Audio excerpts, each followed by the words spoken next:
নির্বাচন এলেই রাজনৈতিক মাঠে কেবল স্লোগান আর মিছিল নয়, শুরু হয় ভোটার টানার নানামুখী কৌশল। আর সেই কৌশল যত অভিনব হয়, আলোচনাও তত তীব্র হয়। ঠিক তেমনই এক প্রচারণা ঘিরে সাম্প্রতিক সময়ে সামাজিক যোগাযোগ মাধ্যমে ছড়িয়ে পড়েছে একটি ভিডিও, যেখানে বোরখা পরা নারীদের জামায়াতে ইসলামের পক্ষে প্রচারণা চালাতে দেখা যাচ্ছে। ভিডিওটি সামনে আসতেই নারীদের ব্যবহার করে ভোটের মাঠে নামার অভিযোগ উঠেছে দলটির বিরুদ্ধে। আগামী 12 ফেব্রুয়ারির নির্বাচনে ভোটার সংখ্যা 12.5 কোটিরও বেশি। এর প্রায় অর্ধেকই নারী ভোটার, যাদের বড় একটি অংশ গ্রাম ও তৃণমূল পর্যায়ের। রাজনৈতিক বিশ্লেষকদের মতে এই নারী ভোটাররাই এবারের নির্বাচনে বড় ফ্যাক্টর হয়ে উঠতে পারেন। কোন দল সরকার গঠন করবে সে সমীকরণেও তাদের ভূমিকা গুরুত্বপূর্ণ। RICL TMX, যুগের পর যুগ স্থাপনা থাকে মজবুত।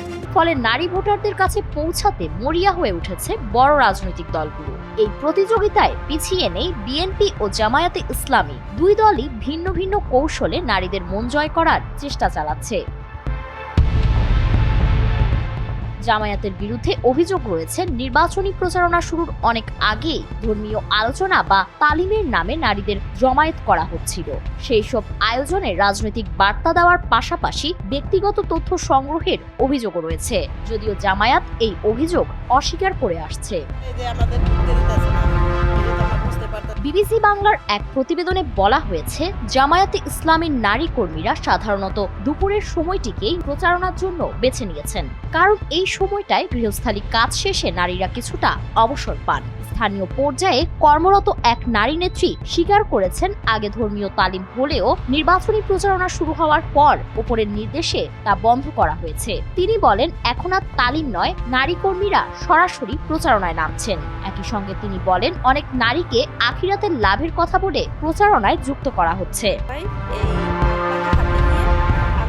অন্যদিকে নারী ভোটারদের কাছে পৌঁছাতে পিছিয়ে নেই বিএনপিও। দলটির নারী কর্মীরা বাড়ি বাড়ি গিয়ে প্রচারণা চালাচ্ছেন, বলছেন প্রতীকের কথা, দিচ্ছেন নানা প্রতিশ্রুতি। তবে জামায়াতের মতো ধর্মীয় ভাষ্যকে সামনে না আনলেও নারী ভোটারদের আস্থায় ধর্মীয় অনুভূতির প্রভাব যে থাকছে তা অস্বীকার করছেন না স্থানীয় নেতারা।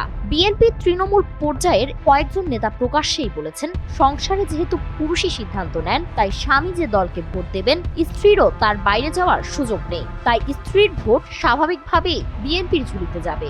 নারীদের মধ্যে প্রচারণার ক্ষেত্রেও বিএনপি ও জামায়াতের কৌশলে পার্থক্য চোখে পড়েছে। জামায়াতের নারী কর্মীরা সাধারণত পুরুষদের ছাড়াই নারীদের কাছে যাচ্ছেন, বিপরীতে বিএনপির প্রচারণায় অনেক সময় পুরুষ কর্মীরাও সঙ্গে থাকছেন। তবে ধর্মের ব্যবহার নিয়ে দুই দলের দিকেই প্রশ্ন উঠছে। নির্বাচনী আচরণবিধি লঙ্ঘন করে ধর্মীয় অনুভূতিকে কাজে লাগানোর অভিযোগে সমালোচনার মুখে পড়েছে উভয় পক্ষই। সব মিলিয়ে এবারের নির্বাচনে নারী ভোটারদের কেন্দ্র করে রাজনৈতিক মাঠে যে নীরব কিন্তু তীব্র লড়াই চলছে তা দিন দিন আরো স্পষ্ট হচ্ছে।